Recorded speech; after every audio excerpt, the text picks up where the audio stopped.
மீனராசியிலும் அதில் புரட்டாதி உத்திரட்டாதி அவங்களுக்கு இருக்கக்கூடிய ரேவதி நட்சத்திரம். இந்த 3 நட்சத்திரமே பலமாக இல்லை. ஏன்னா 7 நாள் சனி விட்டாலும் விடுபட்டாலும் ஒரு நிம்மதி இல்லை.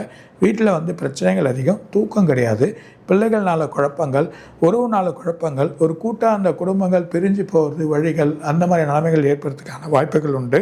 இடம் மாற்றங்கள் வேணும், வேறு இடத்துக்கு போய் தங்கலாம் அப்படின்ற ஒரு எண்ணங்கள் வரும். தூக்கன்றதே இருக்காது, ஒரு நிம்மதியின்றி போயிடும். மருத்துவ செலவுகள், மிகப்பெரிய செலவுகள் ஏற்பட்டிருக்கும்.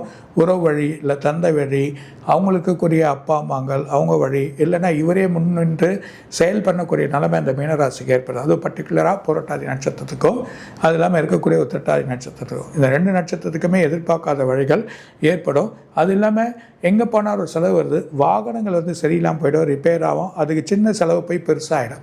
வீடில் சின்ன கை வைப்பீங்க, ஒரு ப்ளம்பிங் பண்ண போவீங்க, அது பெருசாகிடும். அதுக்கான செலவுகள் ஏற்படுறதுக்கான வாய்ப்பு உண்டு.